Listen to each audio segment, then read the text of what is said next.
Howdy, carnivores. Let's see.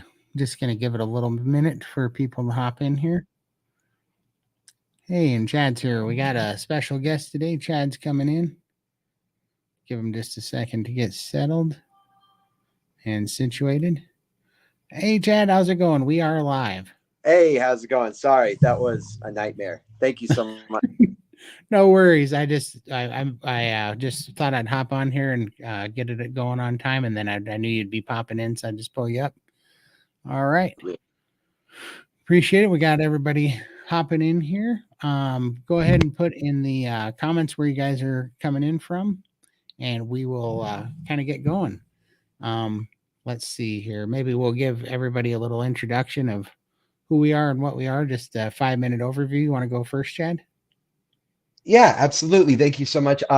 So the internet and my house went out, so I am not in my normal recording place. So do I sound okay? Can you hear me okay? Yeah, you sound great. Yep.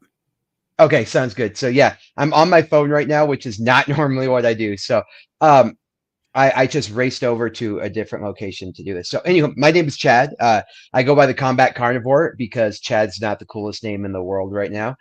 Um, but I go by Combat Carnivore because I'm a veteran and also I do combat sports and carnivore saved my life and as well as combat sports like jujitsu. And my whole goal in life right now is to make veterans great again. This is our movement. And my goal is to get the message that saved me out to as many veterans as possible to let them know that they are not broken. What's happened to them in the past is not a life sentence and that they can heal. And this is for all men as well. This is for any man who feels disenfranchised in the world right now. So I am a father of 4. I am a black belt in Brazilian Jiu Jitsu. I served in the Army and in the Navy. I have a pretty cool history of things that I've accomplished, but I think the coolest thing I've ever accomplished, other than being a father, is overcoming my mental health and physical health issues. So, yep, and so that's who I am. Right on. I appreciate you coming. I met Chad in Wyoming, actually at the meat roundup in Riverton. We met for the first Yes. time, and we had a lot of things in common. And so I was very excited to be working with you. It's awesome. Very happy to have you here. And for anybody that doesn't know, I'm Todd, Todd Bachnes. I have this channel called The Carnivore Cure, and I started this channel because I started carnivore for a weight problem. But tonight, what we're here to talk about and what I'm more excited about was the weight came off. But what was crazy that I didn't expect was some pretty nasty depression, anxiety melted away too. And I didn't even know that that was diet related. I didn't even know diet could affect those things, right? And it was actually the first thing to go. And it would have been plaguing me for, 15, 20 years, and I just was pretty sure that I was just defective, broken, whatever, and then come to find out that it was the diet, and it was so quick to get over. It didn't take long, and I don't know that that's the case for everybody, but in my case it was very quick, and I couldn't believe all the years that doctors were trying to get me to take a bunch of medication for depression, anxiety, that all it took was meat.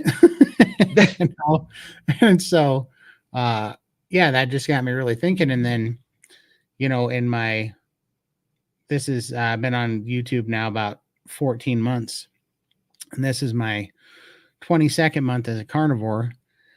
And I started this because I was over 700 pounds and I was dying of health problems, right? But so I thought my channel was going to be mostly about obesity and losing weight, and I was surprised to find out that only about 20% of the people that contact me are weight related. It's actually about 80% of them are men's mental health, and that's what's ringing a bell with people. So this is a lot bigger than I think we all knew, like we are all, I think men are so good at suffering in silence and just gutting it, until it eats them alive, that I don't think we all understand how big it is. Yeah, I would think men not only do we feel like when we reach out and we're like, "Hey, doctor, I'm feeling this way," not only is their advice, in my opinion, like complete garbage, but also society. Like you start showing your weakness and vulnerabilities to society, they're going to be like, "Oh, who's this guy?" You know what I mean? So Well, it's also go ahead. no, I was going to say, right. As men, we don't show weakness anyhow. We don't want to, I mean, we don't want to be vulnerable to, a predator or something, right? That's why men don't show their weaknesses. And that's one of the last things. I was going to talk to you about this today, but, whenever I go to the doctor after the first couple of times of telling them, that I was wanting to eat a bullet all the time, and you realize that when you do that, pretty much immediately you start to give up certain rights when if they think that you're mentally unstable, right? They can take even, like custody of you, right? And have you do things. Hmm. So right away, when I was young, I learned to never say that stuff again.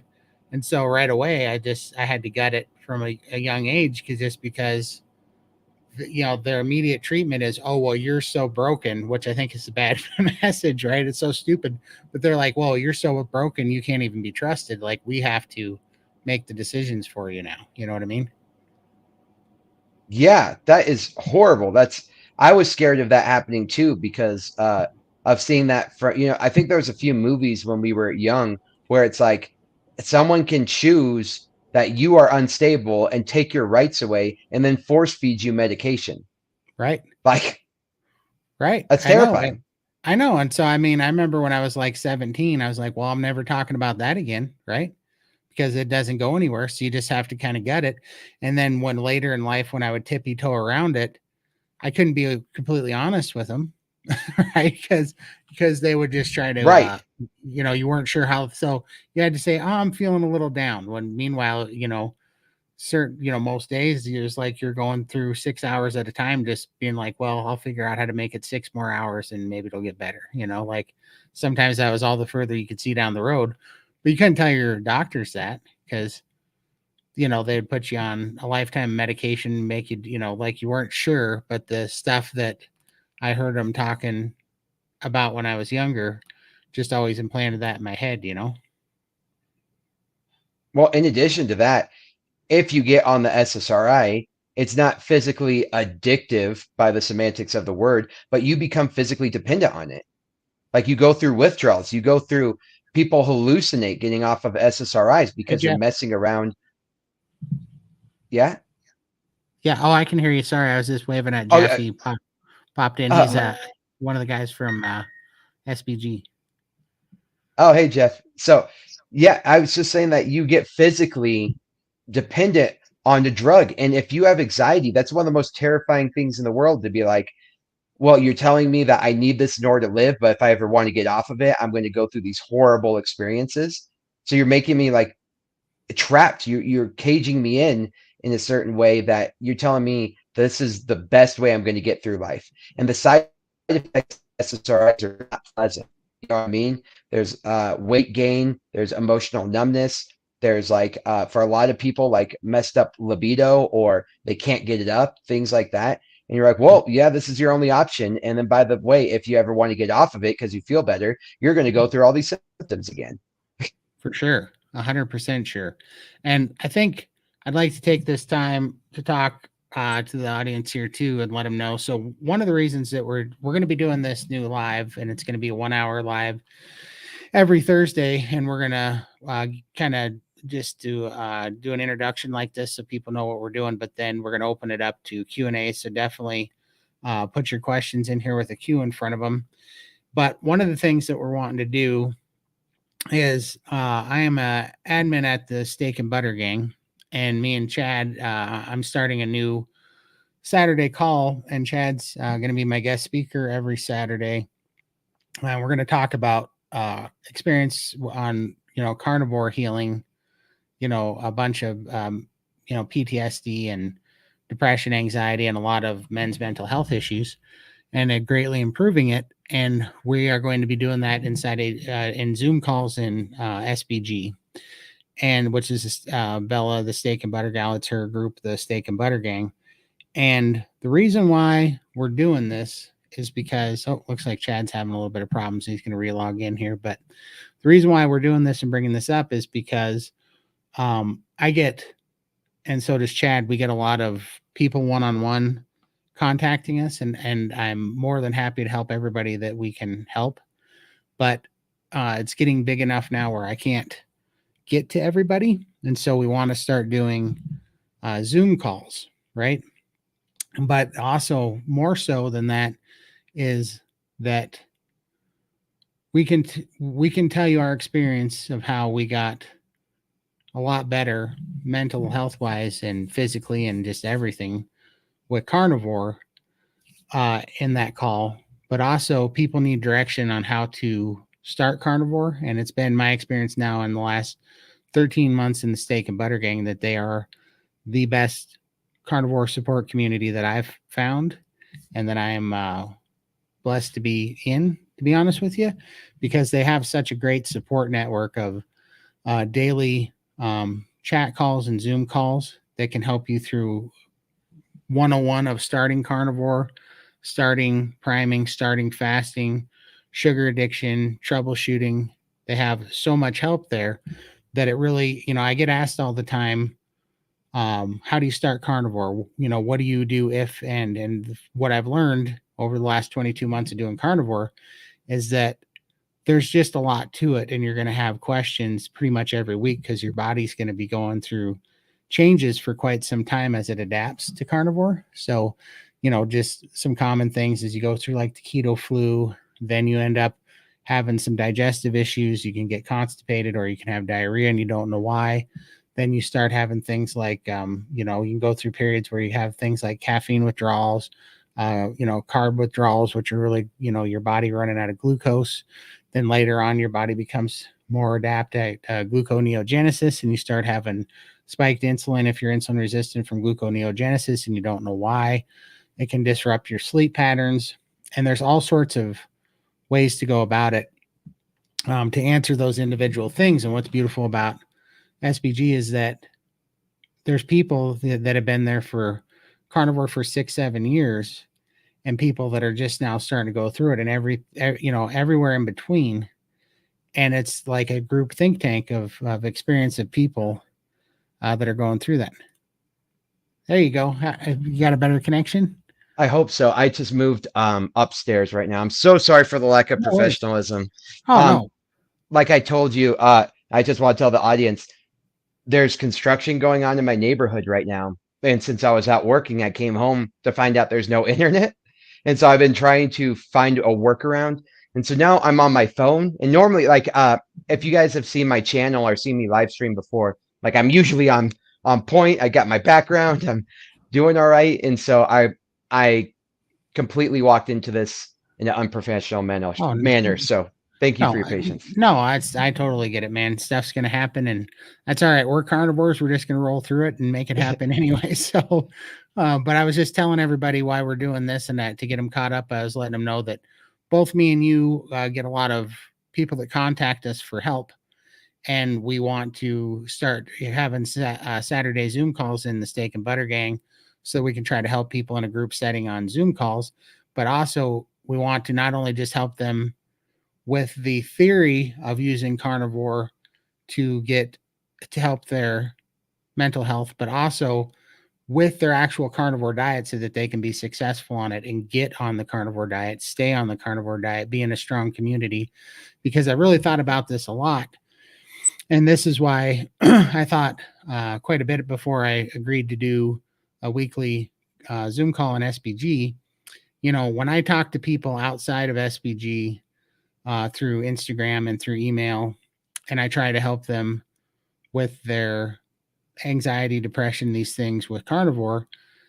It's a lot to deal with for them because as soon as I hang up the phone, they're out in the world and they're on their own. They're still back with their old habits and all the people that aren't carnivore and all the people that are telling them that they're crazy and that meat's bad for you and it's going to cause cancer and you should listen to doctors, not a bunch of quacks. But when you go into SBG and you see hundreds of people that are giving life-changing stories of health and, doctors, you don't even have to take our word for it. The doctors that come in and do calls, Dr. Chafee and Dr. Hampton, Dr. Kiltz, and there's even some doctors that are in the SBG gang too that did the protocol, and now they're fans because they cured their metabolic disease through carnivore. And so it's just, you need that kind of community. I need that kind of community because seeing, there's so much information that comes through that, and we'll just put this comment up here right now. Um, yeah, hi Todd, I'm SBG2. I'm 79 days carnivore, over the road truck driver, owner operator, feeling better than ever. Not planning on stopping carnivore ever. Exactly. That's awesome, Yeah. Shannon. I'm so happy. Shannon. Shannon's awesome. So happy that you're in SBG. And Shannon, I'd love to hear your experience with SBG as far as the community goes. I did carnivore on my own for 9 months, and it was a life or death thing. So I had no choice. So I white knuckled it. But, and I thought this is typical dude stuff, right? This is typical guy stuff where I thought I didn't need a community, like I thought I can just tough it out, And then immediately within the first few days of being an SBG, I was like, I was stupid for not doing this on day one, because there's so much good information there. I mean, they were telling me why I felt bad eating chicken, why I was having diarrhea, why I was having leg cramps, all these things that I thought I knew. When you realize that, there's like 13,000 people that are doing carnivore in the SBG, and those people have all gone, they broke trail. They've already are some distance either behind us or in front of us in this new walk here, learning all this in front of us, and they all have invaluable information to share that's completely unbiased, right? They don't have something to sell or whatever. All these people are just saying, this is what I found out, this is what worked for me, and all that information and all that experience is rising to the top, and it just helps accelerate. But then also you find that you have a community to lean on, because as soon as you leave SBG or these talks on YouTube or whatever carnivore podcasts you listen to, as soon as you leave that, you go into the world full of other addicts that are depressed and malnourished, and their brains aren't working right. I mean, to be honest with you, they start repeating all the propaganda bought and paid for by the drug companies, and they start Yeah. in big food, and they start just hitting you with it, and it's really easy to get beat down. What do you think, Chad? 100%. A community, like when I went to the roundup, it spoke to me to the point where I was in tears. Not only because everybody uh, was giving you these amazing miracles of their health, but in addition to that, because you're like, you listen to other people say your story, and you're like, I'm not alone. I suffered that way, and I went to specialist after specialist after specialist, and I'm not alone. Like, other people have felt this way, and they are healed. That was one of the biggest things. And so then finding SBG, it's then you just get that like tenfold. To tell your audience, my family was trying to hold an intervention for me. They wanted to give me an intervention. They didn't want to give me an intervention when I couldn't drive myself anymore. They didn't want to give me an intervention when I had major phobias, anxiety, depression. Even because it was like, to them, like my career was going good. You know what I mean? Yeah. I owned my own home. I was making good money, and like I was moving up in the world. And it was like, the fact that I was suffering miserably, that was not the part to intervene. My physical and mental health symptoms. But I go carnivore, and I start my own business because I kind of have like different life altering changes. I overcome anxiety, depression, brain fog, phobias, uh, something I can only describe as schizophrenia. And then I'm healthy, the healthiest I've ever been. And now my family is like, you are crazy.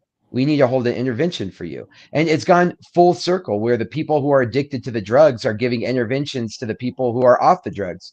And so to be in a group like SBG, or to go to places like the Roundup or carnivore conventions and things like that, that really, you find family.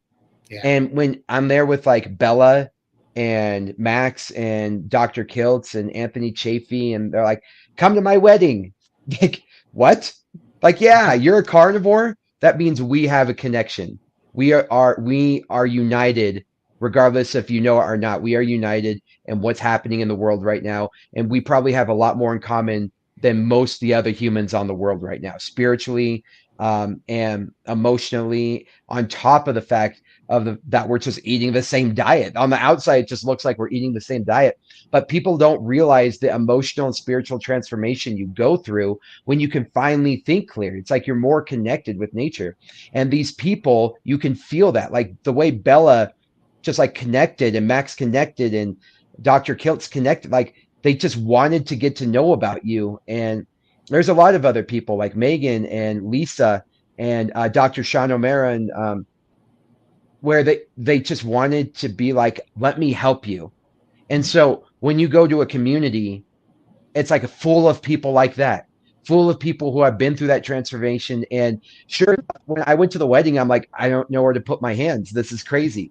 Dr. Anthony Chafee is speaking, and Dr. Kiltz is the officiary. And I'm like, what? Where am I right now? And Right. how did I get here? But she just invited me because she knew I was a carnivore.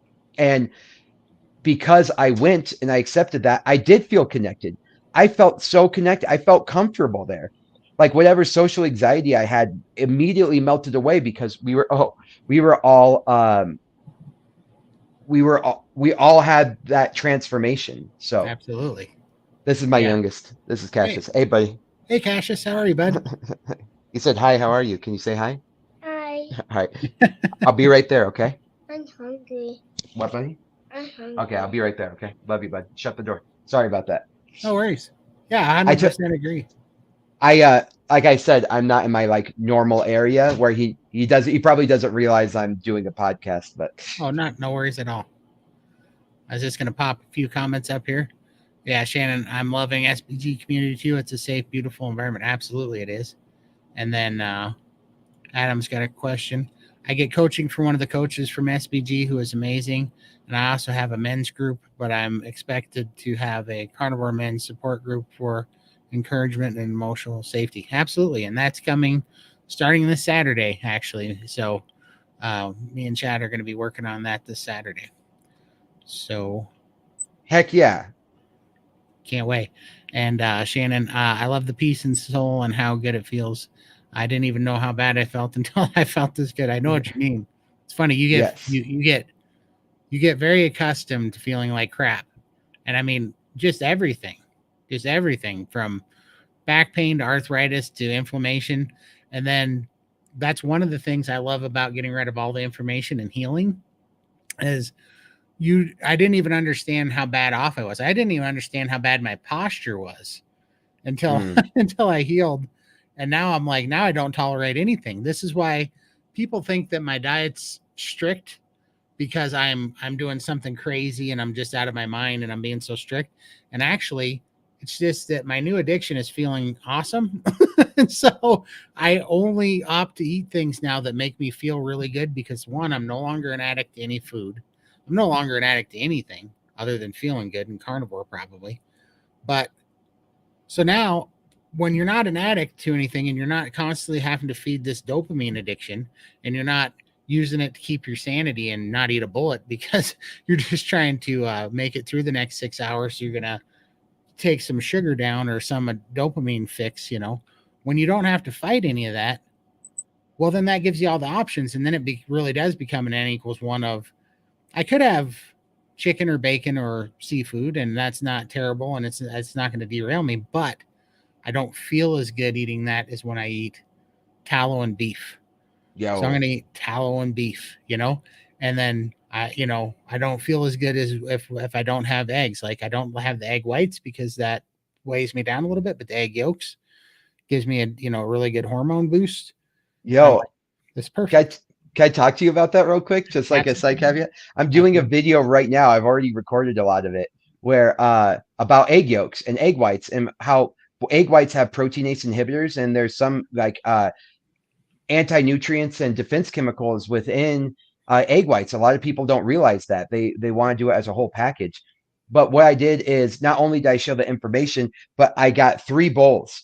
I had a bowl of egg whites for a dog, a full egg and a bowl of only egg yolks, right? And I just let them eat. I saw what they ate. They ate all the egg yolks. They licked the egg yolk from the raw egg, but they didn't touch anything else, and they didn't even go near the bowl. Like they sniffed it, and they stayed completely away from the egg whites. That's The bowl of awesome. only egg whites. Like I keep telling people, like, well, that's where all the protein is. Like we are eating egg white omelets. That's Right. like So gross. nothing but anti-nutrients. Like it's the covering to, okay, so a lot of people don't know this for whatever reason, but the egg yolk is nothing but nutrition that feeds like what that little zygote in there, right? And Yep. that embryo eats all the egg yolk to become the full thing that it is. That's what provides it. But everything on the outside of that is actually it's like barrier. It's like force field, Yep. and it has proteinase inhibitor and other anti-nutrients in there. So as bacteria tries to get in there, it gets killed, which is why you have to cook the egg whites, because there's going to be diseases, on the outside that you can easily get if you don't cook it. However, you can always eat the egg yolk raw. And Right. that's because, yeah, and that makes sense. But it's, how many people do egg white only this and egg white Oh, I only know. that? I did it. I did it. So before carnivore, all I ate was those stupid cartons of egg whites, right? Because Yeah, I was on a weightlifter's diet. So I was on a high protein, low fat, like 150 gram to 200 gram carb a day diet, right? right. I've never been so depressed, suicidal, and miserable in my life as when I was on that diet. It was the worst diet I've been on by far. And I was sick all the time. I hardly lost any weight. I did it for 14 months, and that was just before I found keto, actually, that took me to carnivore. But those egg whites were making me sick as a dog. And same thing, everybody, the doctors, everybody's like, oh, these egg whites are healthy. Now, because that ran my testosterone in the ground too from being insulin resistant, when I found that Hmm. out and I found out what egg yolks do for your testosterone, I now, which people think is crazy, but I eat 54 raw egg yolks every day, which sounds insane, but it is so good for your hormones. It is like an antibiotic steroid cycle, back in the day, not like the juicers are doing now. Yeah, yeah, yeah, yeah. But I mean, like back in the day, like in the 60s and 70s, it was like an antibiotic steroid cycle, Yeah. but naturally. It's crazy. So I didn't mean to cut you off there, but I just was I'm eggs are such a tricky topic, because first you're demonizing them, you know what I mean? And like people demonize eggs, and then you're like, well, it's just the egg whites, and then you're like finally like, well, no, the whole egg is a superfood. And then so to kind of resist even the movement, like the carnivore and keto and animal-based movement, you'd be like, part of it's a superfood, you know? Right.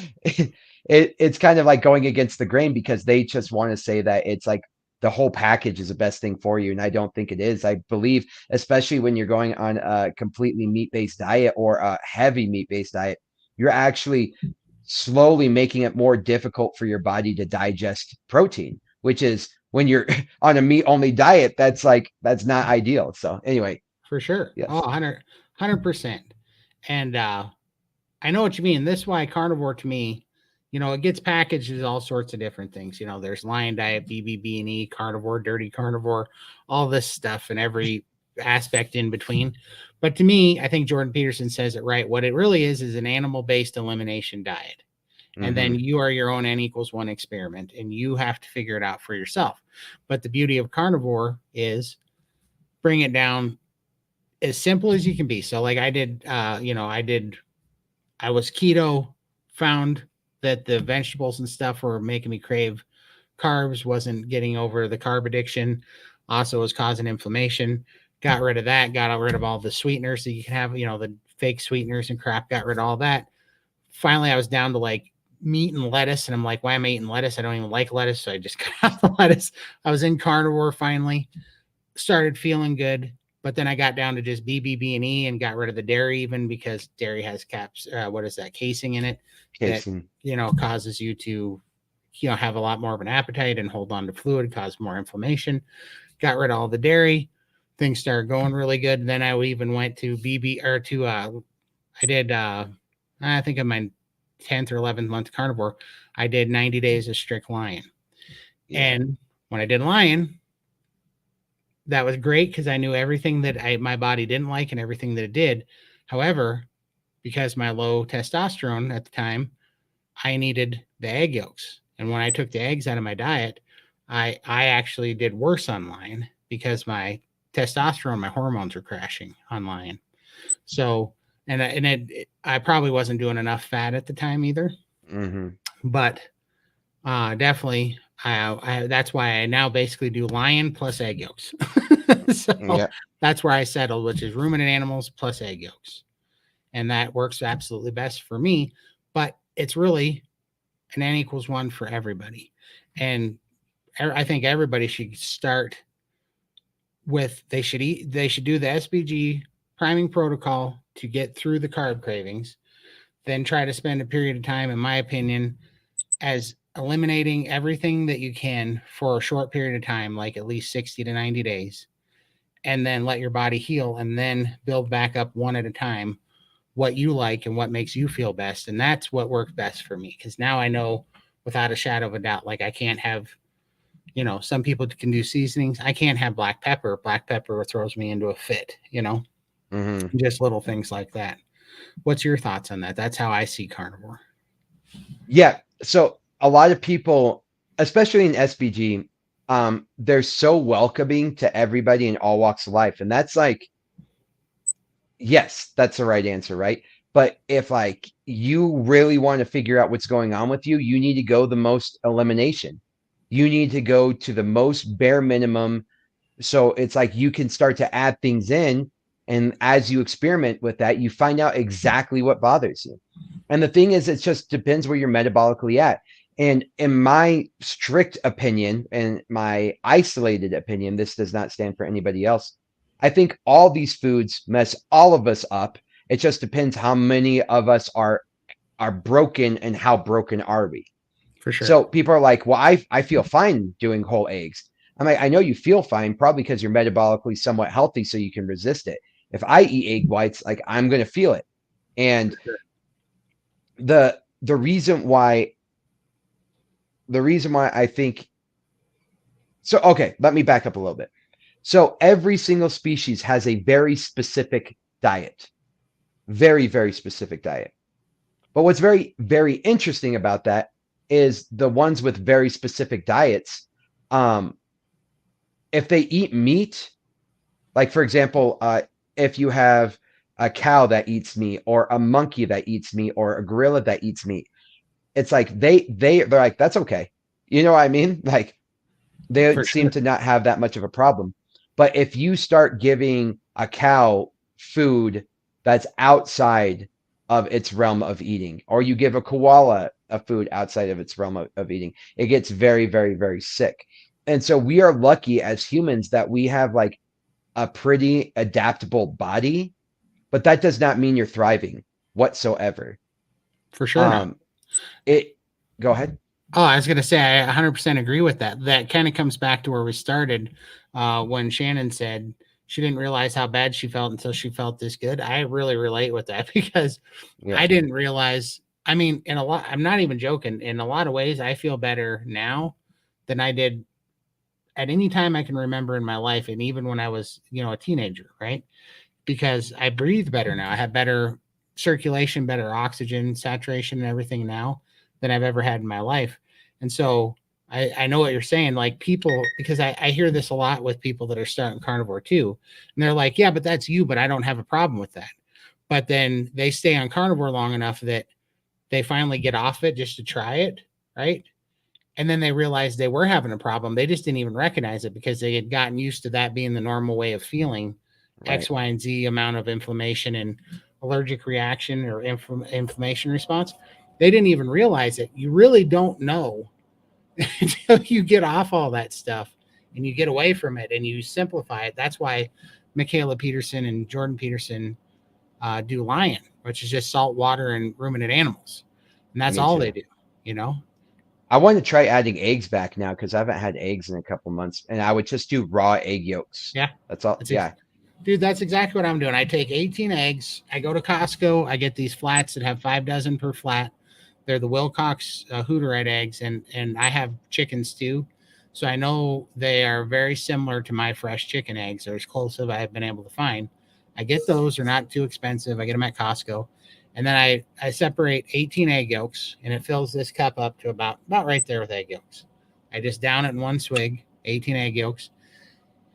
I do that 3 times a day.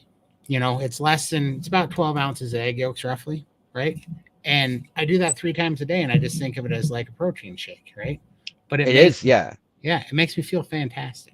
Can I ask you a question? Have you ever done the macro counting on that? Yeah, it's something like 270 grams of protein, I think. And Yo, yeah, and which is fine because then I eat one meal with on top of that in the middle of the day, yeah. and I get like what is it? I usually eat about 1.5 to 2 pounds of red meat when I eat that meal. So I get a ton of protein, right? I get like 350, 400 grams of protein a day when I'm doing this. Right. And I don't care about the calories. I care less about the Right. calories. Like I just know that when I do it, I don't gain weight. I gain muscle. I have composition changes. I feel fantastic. My body heals more and more every day. But then it's also worth noting I hit that many eggs so hard because generally I'm doing a 7-day fast. Like I eat for 7 days and then I do a 7-day fast. So I'm also eating for that next 7 days when I'm doing that. But generally I'm eating somewhere around 6,000 calories a day when I'm doing And that. Losing weight and getting strong, like just getting stronger and stronger and more lean. And it's crazy. I feel really good right now and really light, and I'm still 400 pounds. You know what I mean? And I'm light at 400 pounds. Like I feel really good at 400 pounds right now, which is crazy because that's a lot of weight, but it's crazy, and it's such a composition change, man. Yeah. And so I think this is a good transition to also say what that does for your mental health, because our brains, so cholesterol is a precursor to testosterone in men, and cholesterol is also a precursor to testosterone in women, but testosterone is a precursor to estrogen in women, right? Right. And so I seriously, I have enjoyed eating so much before. I get excited for meals now. Me too. 100%. I look forward to like a good steak, or what's even weirder, and tell me, I feel like this is a little bit primal, but like when you have a really good steak or some good ground beef. And by the way, I've been like stuck on this grass-fed kick right now, grass finished. Yep. It's like the aftertaste in your gums just is like, oh my God, it's so satisfying. You just feel so good. Like I can't even explain. I've never had that kind of feeling before. Afterwards. Do you feel like you almost have like a euphoric kind of feeling in your muscles? Like here's how I explain it. Like, and this is real, and I don't know if everybody has this, but when you wake up in the morning and you stretch for that first time and your muscles feel awesome. They almost feel like they're vibrating or shaking in the morning when the oxygen blood flows getting to them. You stretch them out and you go, oh, that feels good, right? That's how I feel after I eat red beef with a good amount of fat. I don't get it from bacon. I don't get it from, any kind of pork or chicken or whatever. I get it from two things. I get it from fatty red meat and I get it from raw salmon. And my muscles will feel like that for a couple of hours. And it just makes me want to go out to the garage and start lifting heavy things and throwing it around. It's crazy. Yeah. And I told you, I think a little bit, that I did this accidental experiment where I wasn't going to my butcher because I moved. Like right now I'm living, which is God, this situation right now, but I'm in my parents' house right now while my wife is in a different state because we're in the middle of maybe a transition to a different state. And so I'm not going to my local butcher that I normally go to. And just for saving time, I've been going to like Sprouts and other like natural grocers, whatever, or, just wherever I can. And the only non-garbage beef there is the 100% grass-fed, grass-finished. And so I was like, whatever, you know what I mean? I'll just get that. To me, it wasn't a big deal having to be 100% grass-fed. But as doing this accidental experiment, I feel like someone has given me steroids. When I roll in jujitsu, when I eat, that feeling in my teeth after I eat, in my gums and my muscles, it's unreal. And I just need to do things. Like today, I put myself in a sauna, and I was in there for an hour. Now I was working out while in the sauna. In the last 10 minutes, I was just going as hard as I could with these squats, these body weight squats. And I was like ready to pass out. And then when I got out of the sauna, I got like a new burst of energy. I'm like, who Right. is this guy? What is going on? Well, have you seen that Eddie Hall is doing carnivore, and I think he's talking to Sean Baker about his diet Yeah. plan? I Hmm. mean, and Eddie Hall's like, this is insane. I'm getting stronger and I'm losing weight and I'm eating 10,000 Yeah. calories a day of meat. And Yeah. he's just, it's blowing his mind, right? And that's what we all go through, and you're talking, I mean, Eddie Hall is an animal, right? Eddie Hall is, Hmm. I mean, he's working out. He's been doing this. I mean, he's an athlete of athletes, and he's even seeing benefits from as hard as he trained to be the world's strongest man. He's even seeing increases. For sure. Dude, I met Matt Winning, Eddie Hall, a few of those super heavy hitters because I live near the Olympic Training Center. And so Yeah. I meet a lot of really cool athletes. Man, when they shake my hand, when Eddie Hall shook my hand wasn't even, it was like, when like I held my infant's hand for the first time, that's what it looked like. I was like, oh my God, it wrapped around. It was so embarrassing. That dude is a monster. Brian Shaw must make him look small then. Brian Shaw looks like an absolute Yeah. little man. Dude, Matt Winning was the same way, dude. Like it was insane. I got a I have question. ADHD. Yeah. I have ADHD and doing strict carnivore feel good, but still can't get motivated or passionate to do anything unless I take ADD meds. I think it's a dopamine thing. Any thoughts about this? I have lots of thoughts about that. Adam, um, if you can answer real quick, I would like to know what your diet looks like. I would like to know what your lifestyle looks like in terms of when do you eat, right? And one of the biggest things, especially with people with ADD and ADHD, what we're seeing a lot of the time, and I'll kind of get into this, is that our lives as humans were pretty atrocious for the longest times. And so, and like you said, yeah, a lot of it is a dopamine thing and inflammation in the brain. So if there's still things in your diet that are causing inflammation to the brain, you're going to see that. But the other thing is, well, getting back to the dopamine, is there's a bunch of motivational chemicals that are released before dopamine that are incentivizing you to get the dopamine. If you think about it, in what were the three hardest things to ever do when in our early ancestry, is it was to get food. You had to what's it called, brave the elements. You had to brave close calls with death. You know what I mean? You were going through rivers, catching pneumonia, dodging bacteria, dodging other predators. That prey that you're trying to kill is trying to kill you. You have to make sure you're not eating rotten food. So it's like, just to get a piece of food was a very hard task. I mean, millennials and Gen Zers and stuff would have a trauma response just by living a regular day of their ancestors. And in order to survive that, your brain chemistry is actually aligned to do very hard things every single day. And so here's the issue. Not only are we not doing very difficult things every day, in addition to not doing hard things every day, to add on to the problem, is that when people wake up, they still are trained that breakfast is the most important meal of the day. And so as they as they wake up, they eat breakfast. What ends up happening is they release dopamine. And then once that dopamine comes out, all those other motivational chemicals that are supposed to get you doing other things, they go by the wayside. They're like, whoa, I already got the dopamine. And so it blocks your ability to produce those motivational chemicals. And then all of a sudden, you're just kind of pleasure seeking and pleasure seeking and pleasure seeking because it wants the easiest path to that dopamine. And so you get distracted and move on to the next thing, distracted, move on to the next thing, because you're trying to get that dopamine release at each step. And a lot of people don't know this, but the other hardest thing to get in our early ancestry was information, learning something new.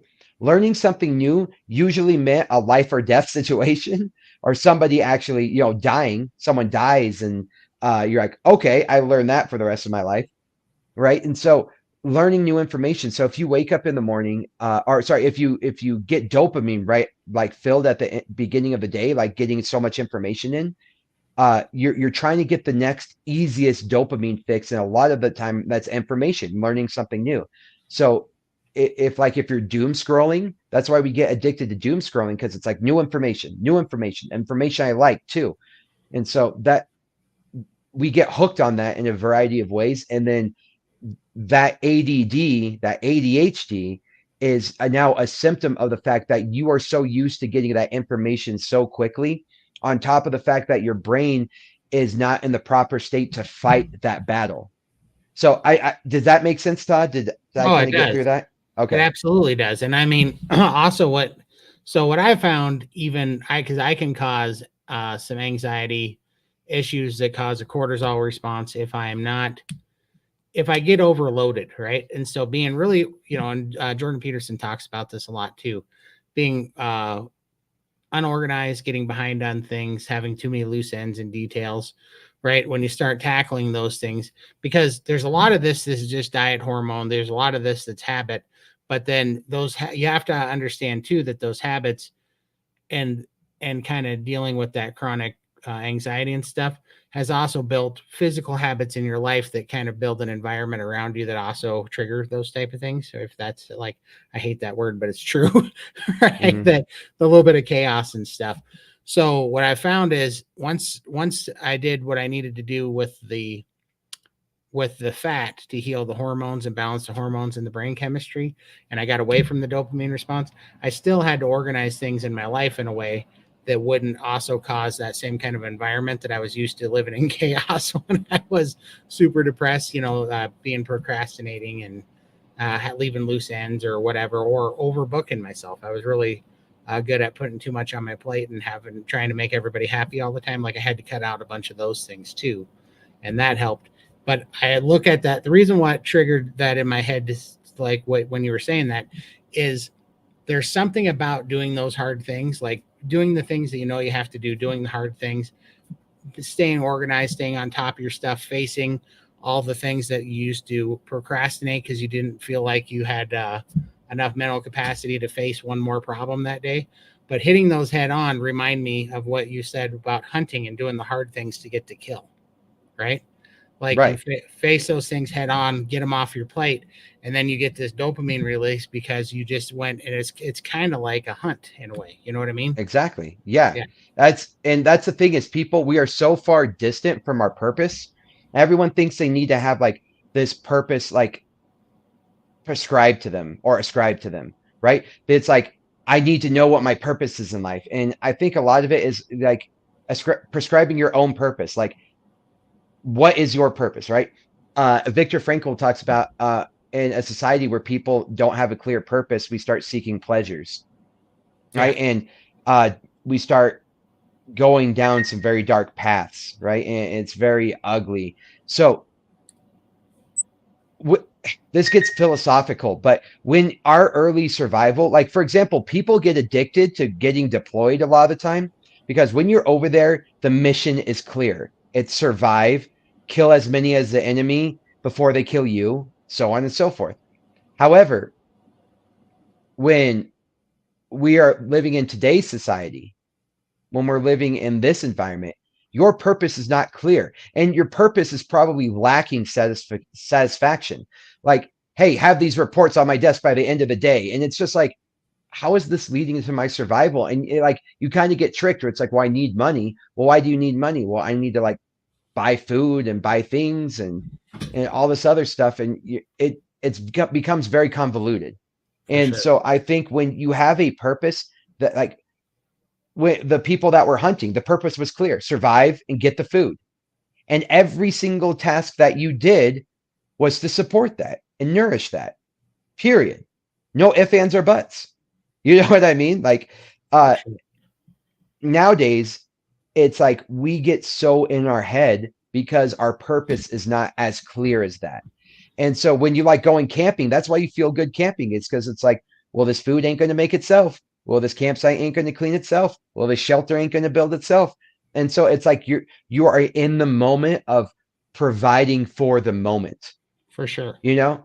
And so anyway, I think that's why a lot of people suffer from ADHD, is because maybe they're in a position in their life where that purpose is not so clear. And that's why I had to get away from my career. I was making great money. For me, it was great money. I worked my ass off to get where I was, and to walk away from that, everyone thought I was a freaking idiot in order to go choke people in a dojo that I created, you know? Right. It doesn't make sense. But when you're doing jujitsu, the purpose is very clear. You know, for hours at a time, I don't have my phone. I'm teaching people how to be better in how to defend themselves. And then when I'm rolling, it's like, I got to not get choked right now. And I got to try to choke this guy. And you can't be anywhere else in the world, you know? Right. And that's short term, that's short term, purpose driven. And so what was very interesting for me is I noticed that a lot of my like ADHD or ADD rather type symptoms that I was having issues with became very clear when I started waking up every single morning for this message to heal veterans, to know that 22 vets a day are committing suicide, 135 people are committing suicide a day, and 68 point something percent of those are white men. So what percentage do you think that is of men? Probably 75%, because Right. men are 4 times more likely to commit suicide than women. So yeah, I might be off on those some of those last numbers, but regardless, like that's my purpose. There's something very wrong, and I feel like I have the treasure chest. I feel like I stumbled upon the gold, and I'm like, let me give you some money. And I now I just need to get in front of them and dish them why this is like the ultimate Yeah. currency. Well, for sure. And then when it gives you your life back, that does become your new mission to you just almost want to transplant people into your head for a second and go, see how freeing this feels. This is where I was. This is where I'm at. What was that movie, Guardian of the Galaxy, where that robot had the point of view gun, where you could shoot people and they could be in your head for a minute and feel what you feel and see things how Right. you see it. I know, and that's what when you finally, I mean, not to this term's been overused so much, but when you finally wake up, and the scales are lifted and you feel good and your brain's running good and you see what they're doing to our food environment and you know how good you can feel and how free you can be, it's like you just want to go slap everybody awake. Yeah. Say, just stop eating that poison, stop buying this lie, stop listening to those people. you know it's not doing us any good. It's made our it's made 74% of the Earth's population, metabolically sick and obese and have some sort of chronic inflammation disease. Agreed. Yeah, it's You crazy. know, you know what I think is that one clip, I think it's from a movie, but where he like puts the glasses on and he sees what's really there, Yeah, right? Like propaganda or yeah, whatever, yeah, um that's the way I feel. Like it's like I feel like I can't take off those glasses. I feel like I see a lot of the world for what it is now, and I'm only seeing more and more of the world for what it is, and I can't go back. And I want the people I care about most. Like I'm looking at the people I love the most, like family members. I'm seeing what they're putting in their body, and you're just like, it's like you're watching them put poison in their body, and you're like, ah, yeah. you Not only know, that, but when you're watching them and you try to engage them on it and they argue with you, you yeah, know that you're arguing with an addict, right? You're not even yeah, arguing with like a rational person. You're like, oh, I remember these arguments. I used to say these arguments. I used to think this way because you are so hooked on that. You can't imagine a life without that right now. Hey, real quick, I'm going to do a couple things I've been meaning to do thus far. So, again, we are doing this because we're doing a men's health Zoom call every Saturday in the Steak and Butter Gang. And we're happy to answer some questions here. But the thing is here we can help you with our stories and our experience of how we healed a lot of anxiety, depression, PTSD, ADHD, these things, and what our view is on it. But what it's just hard without having a community to get you guys the support that you need to really do carnivore and start it. And so I want to put the link in here for SBG because I think, I've thought about this a lot. I don't have any sponsors. I've never pushed links. I don't try to sell anything to anybody, but I firmly believe that for people to be long-term successful, and this has come from now over a year of talking to people on Instagram DMs and emails and stuff and trying to help them and watching that these people fall away because I can only talk to them for an hour a week or so. And then they go out into the real world where they're surrounded by their environment of addiction and other addicts that are going to tell them that they're wrong.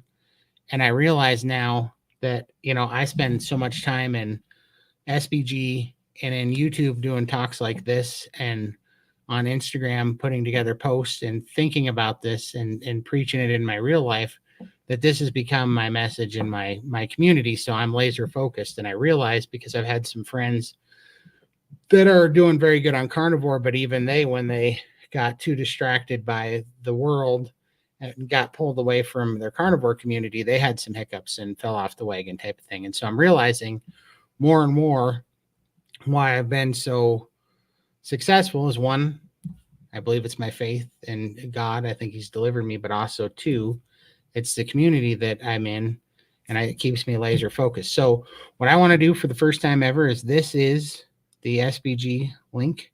I'd like you guys to pass it out to anybody you think needs help. And see if they want to sign up. If somebody is, if you're new to carnivore and you want to start carnivore, I think they have the best group to actually get you through from first day on carnivore to your 6th year on carnivore. It's been by far my favorite group I've ever been in, and I've been in pretty much all the groups now. And this is the one that I think helps the most people. They have the most calls, the best, open chat every day. They have coaches in the chat that can help you out. They give you advice. All the members are very active in it. They have amazing calls. And then we are going to have calls on Saturday about men's health. And so, anyhow, I just wanted to put that in there if you guys are interested, or if you have, maybe if the ladies are listening to this and say, this is what my husband needs, maybe sign him up and have him come to the men's meeting, and just try to drop it in his ear. So that was one thing that I wanted to tell you. And then the other thing that I want to tell you guys is, I can't even believe it. I don't know how this happened. I was just, I don't know. I was just doing carnivore as a Hail Mary to try to live 22 months ago. And now it works so well, and this stuff all took off, that Bella and the Steak and Butter Gang and Hack Your Health has invited me to be on a panel at Hack Your Health this year in 2025 in Tampa Bay, Florida. So here's the link to Hack Your Health, and here is the coupon code to it, and this will save you $100 on your ticket. Dang, hundreds of dollars. $100. It'll get you $100 off on your carnivore passes to Hack Your Health in Tampa Bay, Florida. So if you guys want to come down and meet us and go to Hack Your Health, we were at Hack Your Health this year in Austin, Texas. Next year in 2025, but it's in November of 2025 in Tampa, Florida. And it's awesome. We're going to have a full SBG panel, and also Bella's going to have a panel like she did last year with a bunch of the doctors.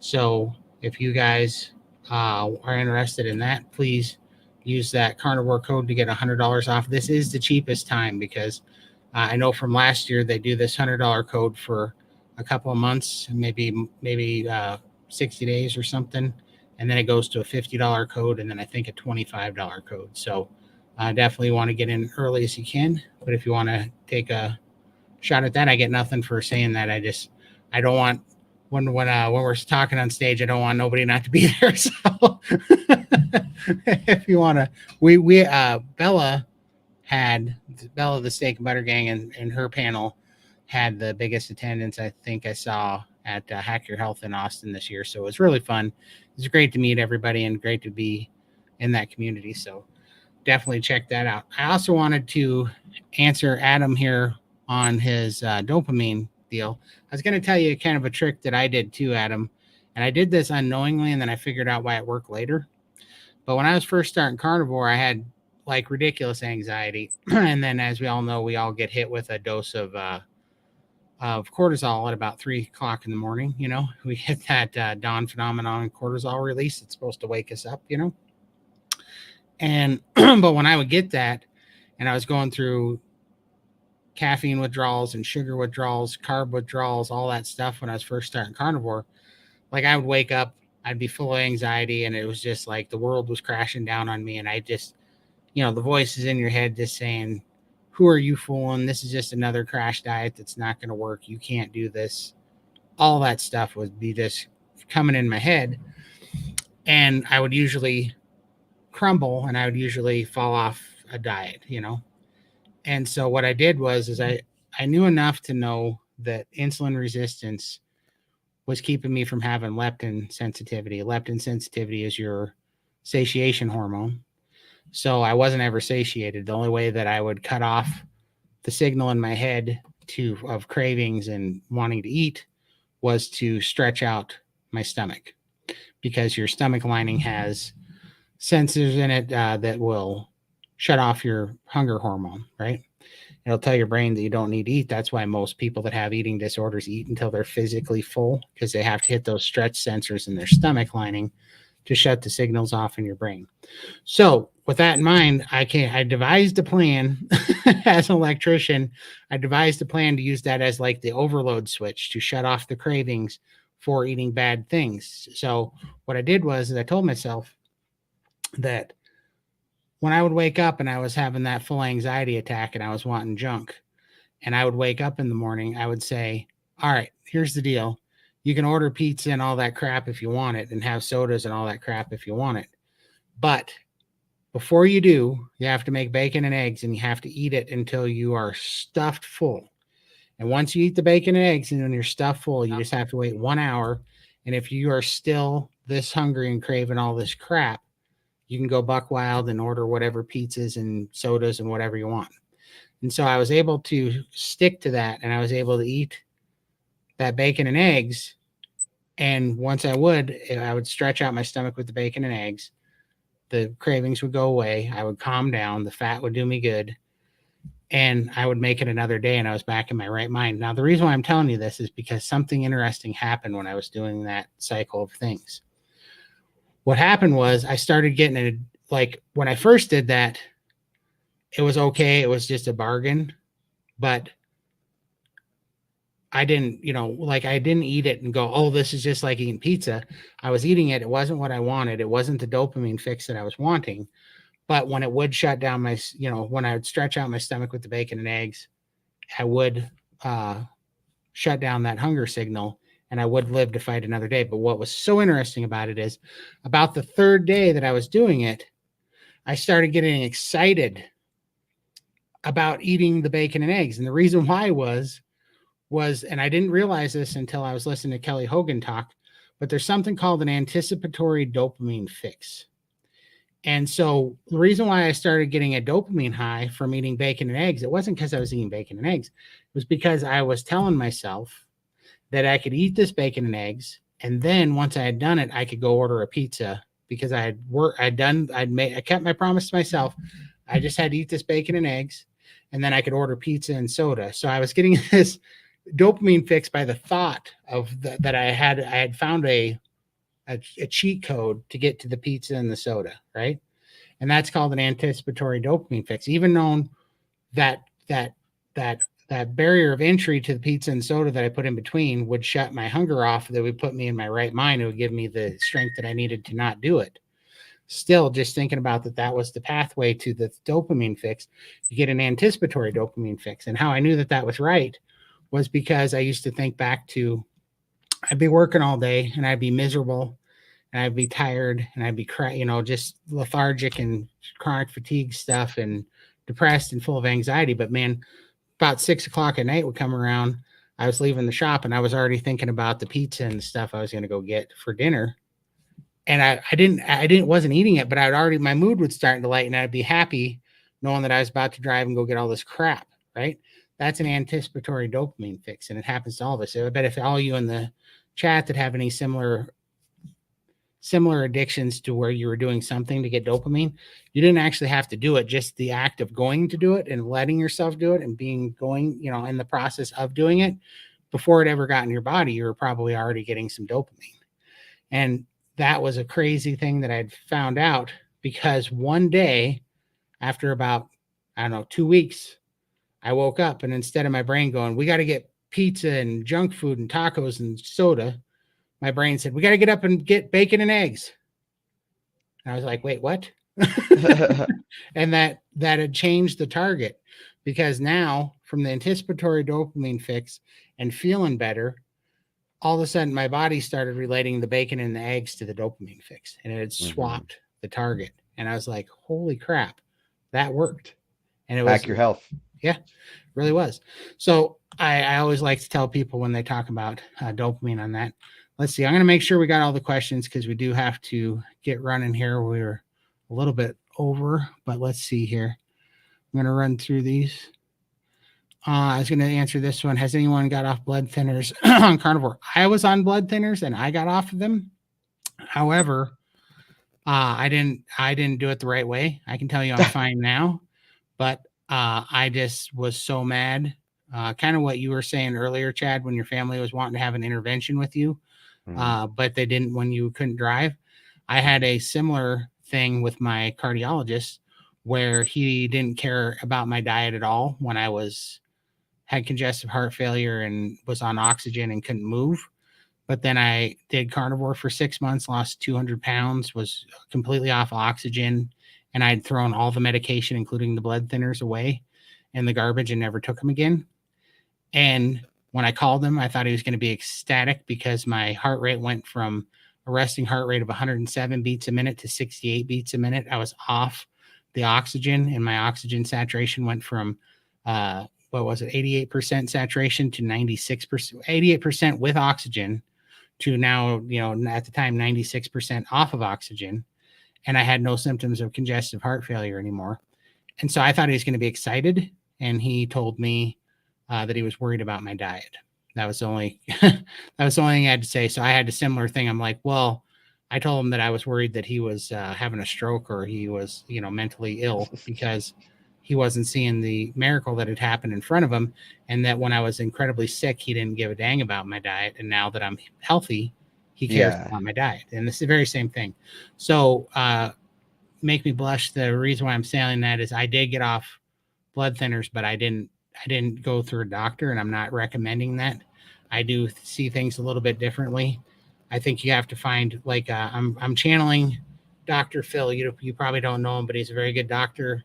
That he gives his expertise in the steak and butter gang, but he will always say, find a doctor that's going to work with you and be your partner and work toward your goals of getting off of it. So that way you can be safe, but also advocate for your own health and do it the way you want to do it. So I would definitely say, find a good doctor that is on board with you getting off medications. That's the first thing. Say, I want to get off these medications and I want you to help me with a game plan via low carb, high protein, high fat diet of getting off these medications. And you will find one. And then that's a safer route to go, I think. And that's coming from people smarter than me. So let's see, eat mostly the same thing every day. Absolutely. I love the routine. Oh, sorry. I'm just going to rifle through these, make sure we didn't miss anything. Let's What see. does it say? If you're just satisfying and Satiating. Satiating, yeah.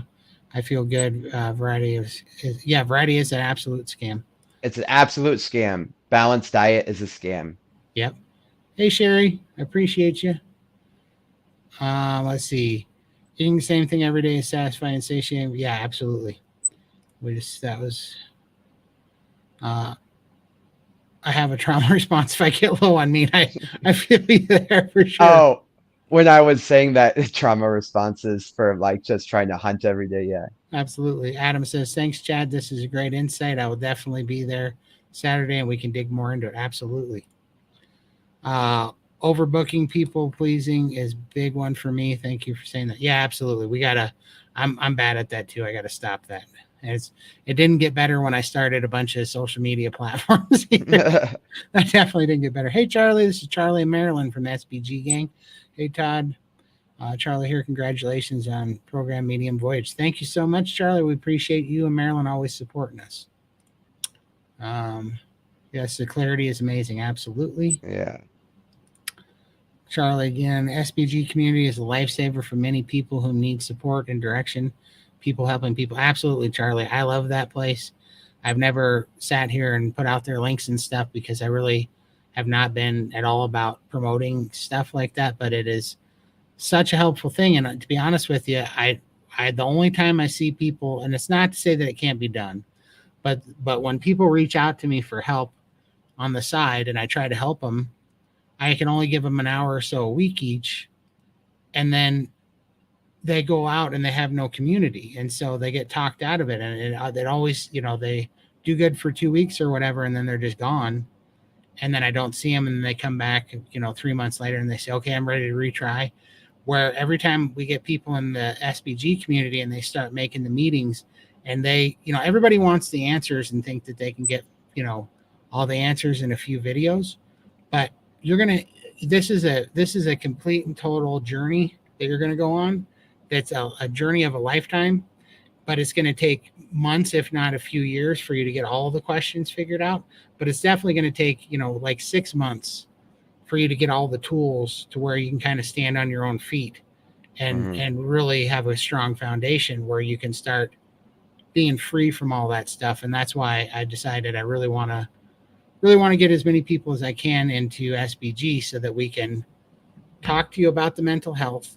And then you can go to the sugar and carb addiction meetings and the troubleshooting meetings and the priming and fasting meetings and the open chat and get the help that you need to actually get to that 6-month mark where you can do the sustained health and healing to get to that freedom on the mental health side too. Great tip, Todd. I've actually done that. It works. Absolutely. Isn't it crazy? It does work. It's so weird. So interesting. Redopamine anticipation. Absolutely. It is crazy, but it totally worked. It was a godsend. I really think it was kind of a blessing that I just stumbled on, or God led me to. Carnivore is balanced. 100%. Yeah. I mean, take a steak, right? I always laugh because it's like you hold a ribeye in one hand and like a rice cake in the other, or broccoli or a banana. Which one of those is more balanced in itself? Like, I mean, I always call ruminant animals God's juicers. They sit out there, they eat all that nutrients that everybody wants us to get that are in the plants, put it into their meat. They stand in the sun where all the vitamins come from. They eat and stand on the ground where they get grounding, and they eat all the minerals out of the soil. And then they run it through 4 stomachs, ferment it, and take all the oxalates out of it, put all that nutrients in their meat, and then they make it taste like a ribeye for us. It's like they are God's juicers. They are God's delivery system for nutrients for the body. And if for the human, it's like the ultimate hack. It's like the ultimate hack. It is. And if you ever have a question, if that's true, the brain is 70% fat, cholesterol, and 30% protein. And a ruminant animal is a cow, 70% fat and 30% protein. Who would have guessed? Right. Who would have guessed? It's the building blocks. It's like I never understood, I come from a construction background, and it's only in the human body and dieting culture that they say if you put less in, your body will be stronger. You need to calorie restrict, and you need to put less things in your body, and you need to be moderate in putting things in your body, and you'll have a stronger body. It's like, since when? I don't put less building materials in a house and get a stronger house out of it. Why would I put less molecules in my body and have a stronger molecule, body? That's such a good point. It's like, it's what you're putting in the structure, not how much of what you're putting in the structure. Well, I could put styrofoam all through here, and I could put how many blocks of styrofoam through here, but I guarantee that's going to be stronger, or not as strong as a few bricks. You know what I mean? Right. Absolutely. And that's what drives me insane. They want you to eat hyper palatable, high carb, high calorie, high glucose foods that are nutriently deficient in protein, fat, amino acids, all the nutrients that you really need. And they say, well, what you have to do is do that, but then eat less, and then you'll be healthier and you'll be stronger. It's like nonsense. Why would that ever happen? It's absolutely insane to think that that's the dogma that's being taught. When now that I'm on this side, and I know that I can sit here and eat 6, 7, 8,000 calories a day, and I might gain a little bit of weight, but I'll lose 2 or 3 shirt sizes. Like I was eating 7 to 8,000 calories a day for 6.5 months when I was priming. I gained 21 pounds, but I lost 3 shirt sizes. And the pounds that I lost, or the pounds that I gained, was muscle and bone density and healthy lean tissue. It wasn't fat. And that lean tissue ate the fat, which made me wear smaller shirts, look better, have better composition, be way stronger. But it's good weight. We're not trying to lose weight. We're trying to put on healthy lean weight. We're trying to put on healthy weight. We're trying to get rid of unhealthy weight. And a lot of that unhealthy weight is fat that's also storing a lot of oxalates and toxins and crap that we put in our body our body has to be strong enough to fight and get rid of too. You told me one thing which was really cool. And I don't even think you were telling me. It was like in passing, but once you started carnivore, the goalpost shifted. It was no longer this number about weight. It was about becoming mentally healthier. It was about improving your daily life, and the byproduct of that is just each day you look a little bit different. You know what I mean? But like the goal though is like I want to feel the best I can today. You know what I mean? 100%.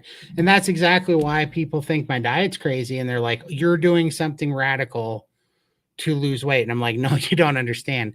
I got free from everything. What you think is radical is actually optimal because this is the way I feel best. And I no longer eat for a craving. I now eat for an outcome of health and how good I feel. And I no longer am stuck in this prison where I have to kneel to a dopamine response and eat something that's going to kill me and make the rest of my life hell. Now I can eat what my body wants. It even enjoys it. I don't miss being sick, and I don't miss all that other nonsense. And I feel like a superhuman after I eat it. I literally, I can't explain it until you've been there. Well, I just can't explain it. It's an inverse relationship. And I wanted to talk about this earlier, and I think that you'll like this, Todd, is I start explaining to people, I'm becoming more sophisticated with the way I approach this explanation, but you have capabilities, right? And so you have capability on this side and capability on this side, and it's inversely related, right? It's like two sticks. It's like if you have like two chopsticks and it's like going through, and I'm thinking this in terms of physics, but it's like you have a hole and two chopsticks, and I can if I want to grab something on the other side, I have to really close in order to make the chopsticks bigger on the other side. So that's the example I'm going with. Yep. So that's the inverse relationship. Your capabilities to eat as much food as you want in terms of a variety of food increases, but your health and your vitality will decrease on this side. So the more you limit, in a healthy way, but the more you limit what you're willing to eat, the more capabilities of health will reveal themselves on the other side. The more you can grab. You just have to be willing to sacrifice one to get the other. So when you say that, like on a carnivore diet, I can eat until I'm full every single day, and I will still usually have metabolic health unless I'm doing something crazy wrong with it, right? And so that's what I'm saying. It's like I give up what I can eat.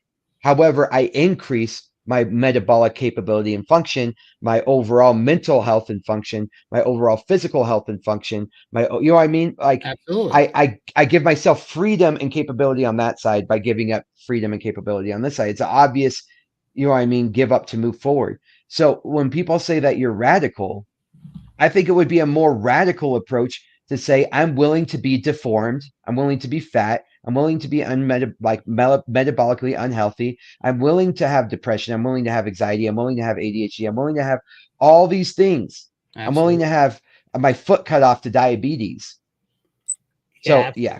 100%. And I love it when I don't know why I never thought about it as being deformed before, but you're 110% right. Because when I started priming and I started putting on that healthy weight, one of the things that happened to me was my posture got better. My back straightened up, my legs and my hips straightened up, all my joints straightened up. It was the craziest thing.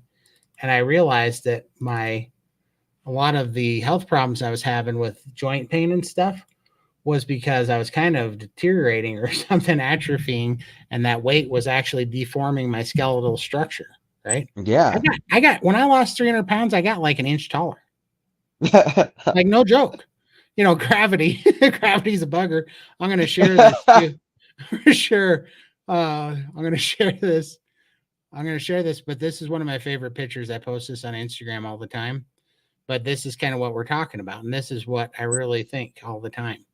You have two choices of suffering, and this is what I always said is that what I finally realized is, when I was so sick and unhealthy and I had so much weight to lose, that I thought that it was suffering by not eating, by withholding the things that were going to give me the temporary dopamine response, and that was going to give me a temporary release. I thought that was suffering, but that type of relief, a temporary relief, gave me this type of suffering, which this type gives you no, this type gives you no hope, right? It just gets worse. It can always get worse, and you get weaker and you get sicker. But the reality of it is when you relieve yourself from that suffering on this side for an hour a day to eat those things, you're actually condemning yourself to suffer far worse for 23 hours out of every day. And every day is going to go by and years are going to go by. You're going to get worse. You're going to live in a prison. You're just going to, this suffering is an illusion. It's actually choosing to not suffer by choosing to eat meat and get free from the drugs, right? When you get free from the drugs, your decision is equally as hard every day, but you get so much stronger. You're so much more fit to handle everything, right? You build so much mental strength and healing, and your body gets stronger and healthy, and your brain and your everything gets healthier, and you get so much stronger that everything becomes easier. Even though it's the same struggle, you're going to have the same struggle every day. Your body, your body and your mental state becomes so much stronger to handle it. You just rise to the challenge when you suffer this way. You know what I mean? If that makes any sense. Yeah, absolutely. And that's what was finally the big difference, because I know that people like me that had, 400 pounds to lose sit here and go, what's the point? I can't do this. It's too big. I can't, that would take 5 or 6 or 7 years. But when you get to the point that you realize I can make tomorrow better, not 5 years from now, but I can make tomorrow better by actually choosing to be uncomfortable and not do that dopamine thing and find a way around it to eat the thing that I know is going to help. And this is why carnivore is the key. I 100% believe this. And this is why it's the key, is because we all have this. Anybody that's come from this kind of background of having a lot of weight to lose, you've been on a million crash diets, calorie restrictive diets, and you can only white knuckle it for so long. You can only do it with willpower for, I think my longest period of time was 17 months. I did it with willpower for 17 months and lost 300 pounds. As soon as I couldn't hold on anymore because I didn't fix any of the problems, it was just with willpower, it all came back on and then some, right? But carnivore, when you feed your body the proper human diet and the nutrition, it's not white knuckling. It's actually an investment in your health. You actually get a return on it. Your body heals. You get stronger. It gets more like that stronger suffering in that picture, which means that the next day, it's just like lifting weights. You might only start with 10 pounds, and that might feel heavy, but the next day it's going to feel a little less heavy. And it's going to feel a little less heavy, and you're going to get a little stronger, and you're going to get a little stronger. Pretty soon it's effortless, pretty soon 100 pounds is effortless, and it's crazy how that works. But we have to stop. We have to realize that carnivore is not like all the other diets where it doesn't pay you back and make you stronger. It's actually going to give you a net benefit that's going to help you keep going. It's going to heal you, and it's going to give you strength, and you're going to get stronger where when you're just white knuckling it and starving yourself, you weren't getting stronger. You weren't fixing any of the problems. This is going to heal. So you are going to get stronger. And every day you don't have to get to the 5-year mark to the end result. We used to think that because we thought, I can only white knuckle this and hold on for a year. So I need all this to be done in a year. That's the only reason why we thought that way, where you don't have to do that anymore, because every day is going to get better. Every day is going to come off. And if you don't, that year is going to go by anyhow, and you're going to be in a worse spot. That's what I had to finally figure out. We're always in motion, and we're either going deeper into the forest or we're digging our way out. And so, you got to point yourself in the right direction. That's why I love Jordan Peterson's message of you can have whatever you want within reason. You got to know what it is and you got to point in that direction. Right. And you got to start moving in that direction every day. Small. It's like a riptide. You can swim back to shore, but if you stop swimming, you're going to get drawn out there. You know what I mean? So you don't realize it when you're getting drawn out there, but you had so many good points right there. But what I want people to also realize is like, yeah, that might be a 5-year goal. And what you talk about making yourself better every day, people stop snoring sometimes day one. Don't you want like a good night's sleep? Don't you want to finally sleep and feel rested? That can happen day one. Like a lot of these benefits start happening within the first couple weeks. For sure. You know what I mean? So it's not like, man, what would you give right now? Like sleeping good or not sleeping good? People stop snoring and they stop having sleep apnea within either a day to a couple weeks of going on carnivore. That's immediate. Think of how immediate that is. Something that you thought you would have for the rest of your life done virtually overnight. For sure. So it's so start looking towards those goals. Like maybe I'm just going to do this to, for a little while to see how it helps with my snoring or to see how it helps with my posture. You know what I mean? Things that happen really quickly. And I don't like for mental health, like how quickly for you after you started doing this diet, did you feel your first like someone stepping off of your chest finally with mental health? 3.5 weeks. 3.5 weeks. Like, no joke. And this is why I kind of feel bad. And this is honestly one of the biggest reasons that I wanted to do this and I want to get people to the SBG gang.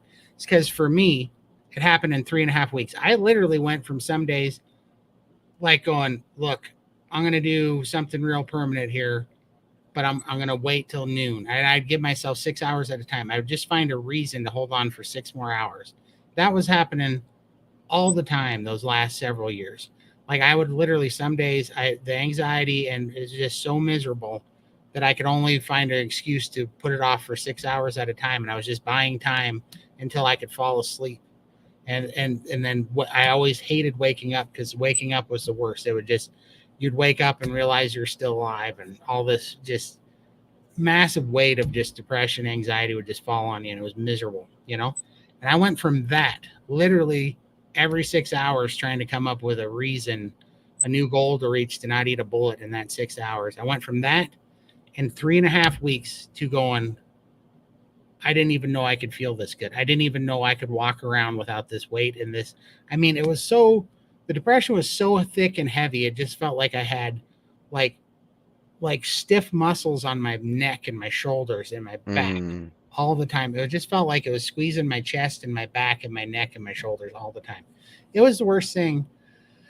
I can't even explain it, but I know that other people know what it's like. I didn't know that at the time.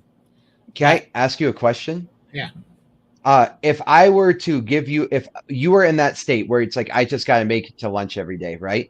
And if I said, look, I have this pill and let's say, Todd, how much would you pay me if you started taking this pill that 3.5 weeks, you will no longer be depressed? Everything I own would be yours. How much would that pill cost? Everything you own, right? Yeah, everything. I give you everything. Would you go into debt for the rest of your life to pay for this pill? For sure. Dude. Yeah. That's all you did it with carnivore. You didn't even have to pay for it. You probably saved money. Isn't that crazy that their answer is out there? And 3.5 weeks, not like 4 years. If I said I have this pill and you won't have depression anymore after 4 years, you would probably still take it. Absolutely. But it's 3.5 weeks. 100%.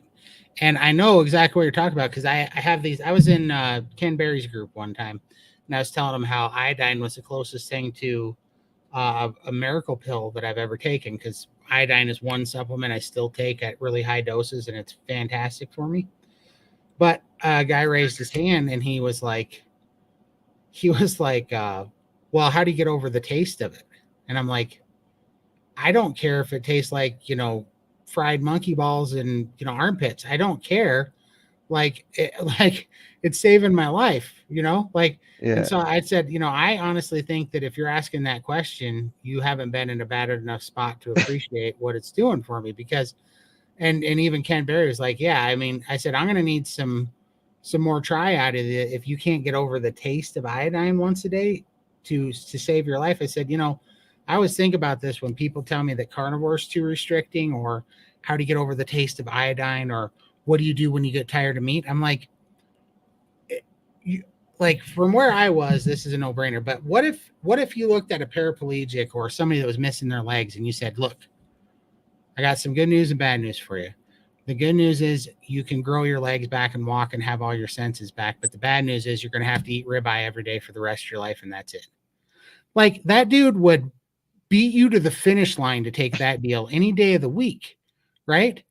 Any day of the week, Yes. So that's what I feel like every day. And this is why when people are like, hey, Todd, are you going to have a cheat day for your birthday? I'm like, cheat? I already cheated death. What are you talking about? Yes. Like I'm not ever feeding the enemy again. I'm not ever relinquishing my health and my stance on health and giving in to the enemy ever again. I'm never giving that up. Not for anything.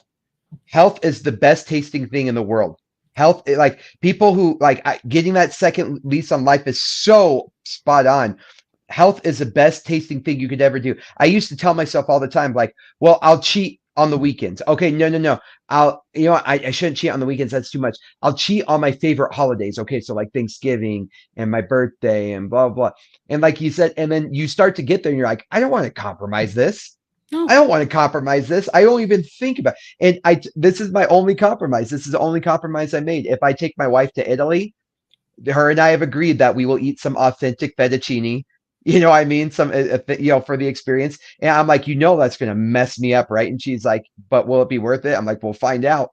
But like, that's like the only thing. I literally have to be when in Rome. Right. Like, in order to cheat on my dad. There's no way I'm going to cheat on it for anything less. Right. There's no 100%. way. 100%. And, that's why I feel about it. I look at it now and I'm like, why am I going to take my money, give it to the big food and drug companies on a holiday or a birthday so that I can give them my money so that they can use it against me to try to make me an addict, try to sell me drugs, and try to control me. I know that is a little bit out there for some people, but that's honestly the way I think about it. It's like, it's true. Yeah, I'm not going to fund the enemy and also give them, give them ground or give them leverage over me ever again. Like, now that once you see it, and that's the thing, is once people see it, once you clearly see it, and maybe I'm just a little radical, I don't know, but the way I see it, I'm like, I'm never doing that again, because I know how quickly that stuff can rob your quality of life from you and just take everything that you have, and just never again, and that's what I always think about when I'm never again, Todd. Never again will I go back there. No. Never again. Look what it's already done to me. Like, for you, it's overweight, and suicidal thoughts. For me, it took away my ability to be alone, to drive a car. You know what I mean? It almost cost me my marriage. Yeah. And seeing my kids every day. Like, why would I want to go back there or risk anything? No. You know, like when you look at a drug like cocaine, like, we don't think of sugar like destroying lives, but it does, because that's normal. Worse. I think it's worse. But you look at cocaine and it's like, what, you gonna do a line on your birthday? Would you ever say that to an addict? Exactly. Exactly. And that's what I tell everybody too. I'm like, replace sugar with meth. Say meth instead of sugar, and then see if that makes sense. Like, what's wrong with having a little meth covered cereal in the morning? What's wrong with having a little meth birthday cake? Yes. For your birthday. What you're not going to be normal. Everybody has a little bit of meth, and then has the shits and withdrawals for a day or two and wakes up feeling like hell. People say this stuff, and that's the way I think about it. The only reason sugar has killed more people, I bet, than any other drug, if you really did the research. Oh yeah. By a long shot. Yeah. Sugar's killed more people than communism, but we don't think of that way because it's in these cute little pink and purple boxes called cereals in the morning and on cakes and frostings and tied in with all these holidays. But that's all just ridiculous, propaganda and marketing that's tricked everybody.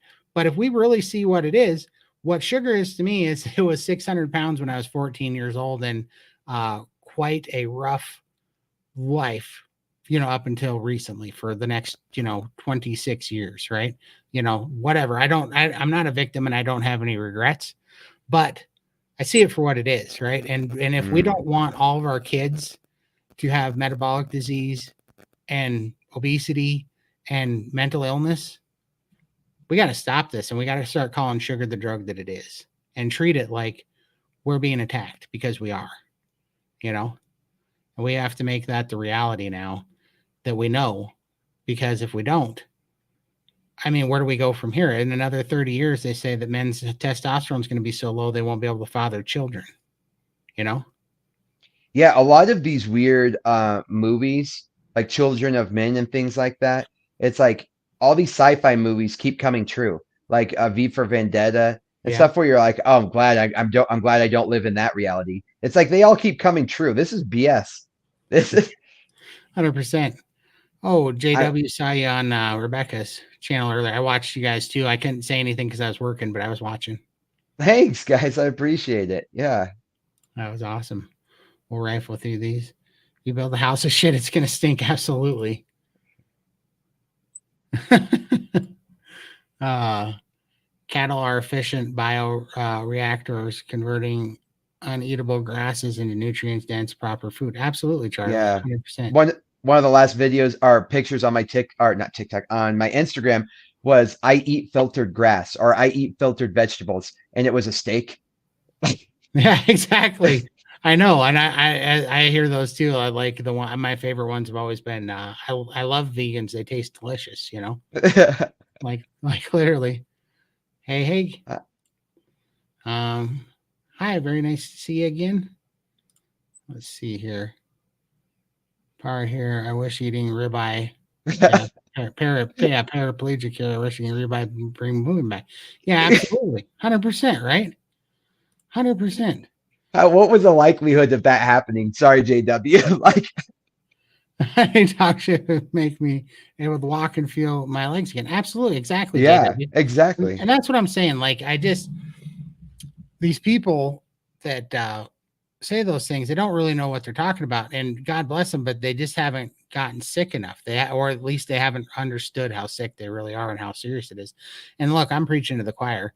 You know, it's like I tried a lot, but I wasn't doing the right things. And the biggest thing was I was still listening to the doctors for a long time, because if I'm being honest, I think I just wanted the magic pill. I wanted to hear that the Hmm. doctor had the answer. He was going to subscribe me a pill and give me a magic program that I was going to go on, that was going to allow me to keep being a sugar addict and a little junkie and be healthy and lose the weight. Right? We all chase that lie.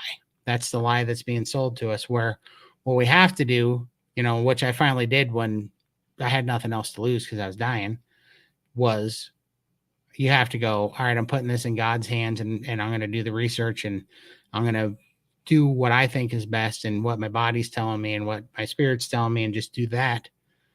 And that led me to carnivore.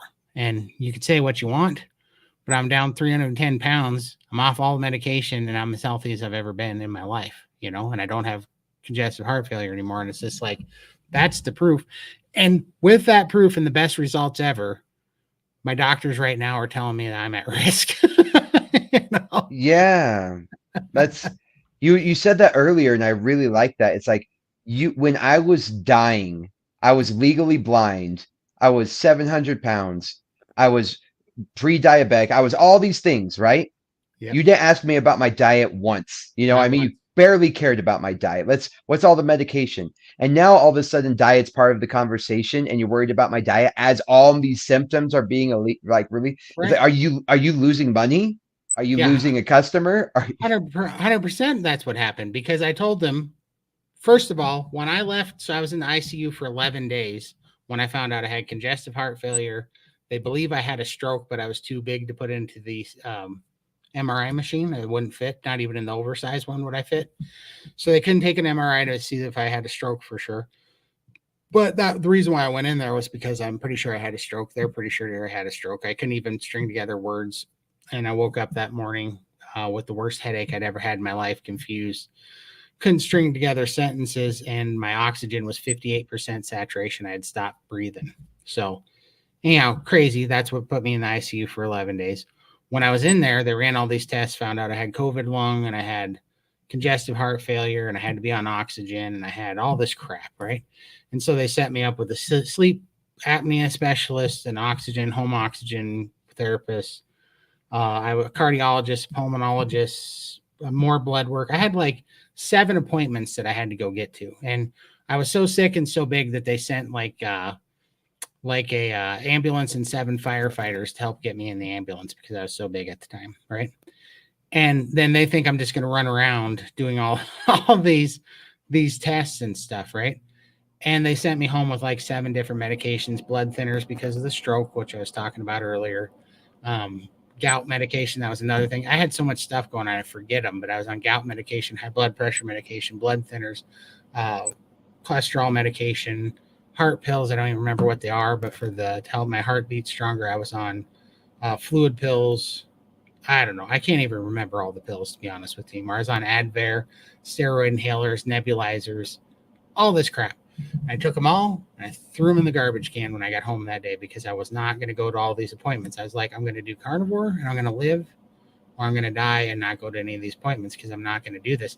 And, be honest, I was looking for a reason not to be here anyways, right? So that didn't matter. That wasn't that's why I'm saying I'm not advocating to do it as immediately as I did it, because I wasn't thinking about longevity at the time. I was just mad at the situation, Can I ask you something? What year did you go carnivore? It was 22 months. So it was 2022, I believe. It was 1st of 2023, January 1st, 2023 was my official day. I know this is like a side note, but I'm glad that you survived COVID. Yeah, that was hard. I guess I didn't get into that part, but in 2021, I got COVID, and a buddy of mine that worked at one of the supply houses also got COVID at the same time. He was healthy as a horse, same age as me at the time, and he got it a week before I did. He went in the hospital and he died because they put him on remdesivir and a ventilator, and he died at 38, and he was healthy. So I had COVID, and the reason why I caught COVID too, I think, was because I had been on keto, but I fell off keto and I was trying to come back around. So I decided I was going to do a 40-day fast. At the time, I didn't know anything about fasting. I hadn't done it, but I was desperate to do something. So I made it to 21 days, white knuckling it. But I was drinking a bunch of water and I was peeing a bunch, and I lost all my potassium because I peed out all my potassium. Well, I'd lost so much potassium that it turned out that I had messed up my blood plasma, and my blood wasn't holding red blood cells anymore. So my red blood cells tanked. I wasn't getting oxygen.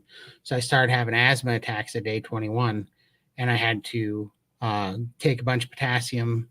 They gave me an IV, and I believe they gave me red blood cell injections to get my red blood cells back. So when I went in to get those injections, that was when I caught COVID, because I didn't have an immune system because my red blood cells were tanked, and I was in the hospital and I caught COVID. So when I came home, I was sick as a dog, and I'm just going to say it, and this video will probably get tore down and all sorts of stuff, but I wasn't going to go in for remdesivir and a ventilator because I knew I wasn't going to make it. And it got bad. I was coughing up blood. I was having to lay on my side, hanging my head off the bed to keep my lungs draining out of my mouth. And I was hacking up blood clots that were just coming out of my lungs that were just huge. Jeez. And I was hacking them up, but I used I prayed a lot.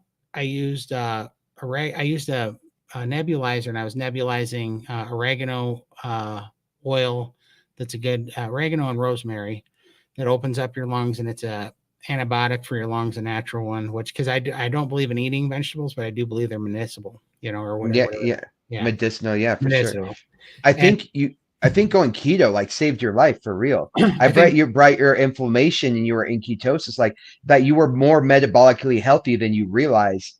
You know what I mean? So, I had a fever of 103.2 for 13 days. And I mean, I was out of my mind. I didn't think I was going to make it, but I was taking ivermectin in the horse doses. Like that was the only place I could get it at the time, and I was taking it, and it did make me feel better. Yeah. But anyhow, I made it through it. But during that time, I got congestive heart failure, and I gained in 3 weeks' time from that. I gained 84 pounds of fluid because my heart wasn't pumping hard. Wow.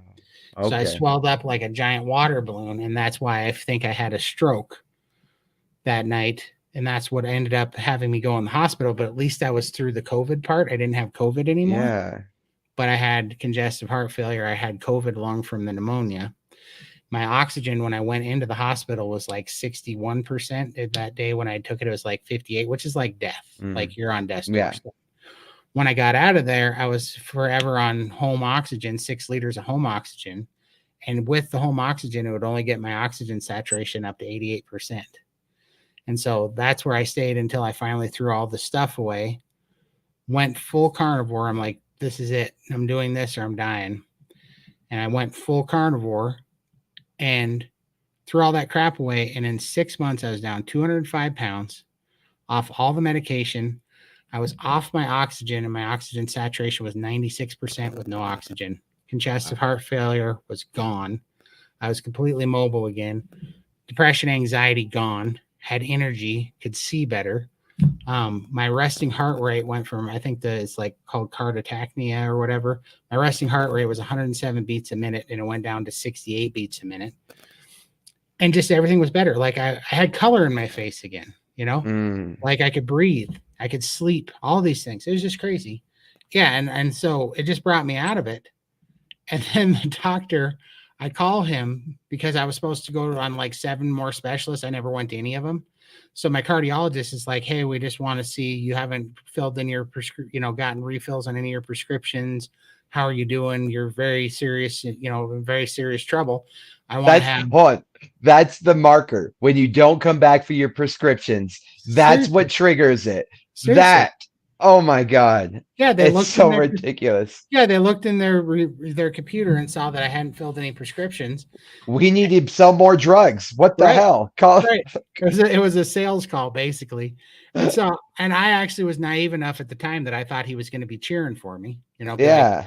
because think about it. If he would have gave me a shiny pink pill, said, take this, and it had all those results that I just told you in 6 months, I would be the poster child for this magic pill, and they would sell it for $5,000 a pill.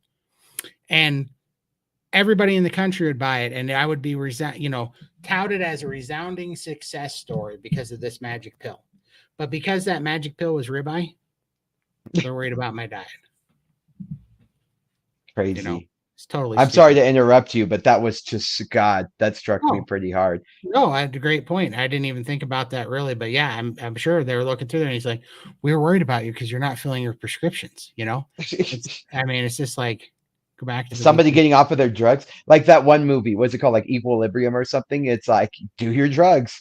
They're gonna come get you if you're not doing your drugs. Exactly. I'm fighting to stay out of a wheelchair. I'm not and can walk unassisted, but have spinal muscular atrophy. So I am doing my best to stay mobile. I know you are, Kendi, and we are all praying for you. And I know you're doing great. Doctor office at 5'5", 300-pound woman telling me I need to take more meds for my health. I said, I'm going carnivore. Exactly. Seriously, I love that so much. I love those pictures of the health ministers from different countries telling you not to eat eggs and shit. Right. I love that stuff. Right. I know. And it's so crazy, especially the American one, like, whatever. But I mean, if you don't know what gender you are, you have no right being in charge of biology health. It's like, whatever. What are, more meds. Yeah, exactly. I started carnivore back in December 19th, 2023, the day after. And I am at the end I've been watching you, Todd, Limitless, Lindy, and the 3 main doctors, Ken, Sean, and Anthony. And I haven't looked back. Congratulations, JW. Man, I think this thing's been a life changer for me. And I know it's been a life changer for everybody, Chad included, I agree with what JW is saying here. As have you tried Carnivore Lion? Like, people don't realize how much like Lion is healing by going that full restrictive carnivore. Right. Yeah, absolutely. Yeah, I messed up with the copy and paste. No worries. Great program. Information must go to bed. Bless you guys trying to help people save their lives. Appreciate it, Charlie. Tell Marilyn we said goodnight. Yeah, absolutely. Yeah, we better let you guys go. We were only going to do an hour show and it's been an hour and 50 minutes. But we love talking to you guys. Oh, we got one more here. YJW working with Dr. O'Mara. So Yeah. with the exception of a tiny bit. That's awesome. I met Dr. O'Mara and well, we all did in Wyoming. He Yeah, came on my show. So if you go to my channel, I have a little chat with Dr. O'Mara, and he was just a wealth of knowledge. So that's awesome. He's such a good dude. Well, we appreciate you guys. I'm going to put this link in here one more time, just in case if you have anybody that a husband or family member that you think would benefit from it. Oh yeah, and next time I'll be streaming from my, like I said, my internet was all whacked today, but I'll be streaming from my channel as well. So if that way you guys can find me, but it's just combat.carnivore on YouTube. So you can find me on Instagram, combat.carnivore, or my link tree is linktree, /combat.carnivore. I'm Combat Carnivore. You find me. That's awesome, man. And yeah, definitely go check out Chad's channel and subscribe. And if you guys feel so inclined, come check us out in the SBG gang on Saturdays. I'd love to see you. Love to introduce you to the whole gang.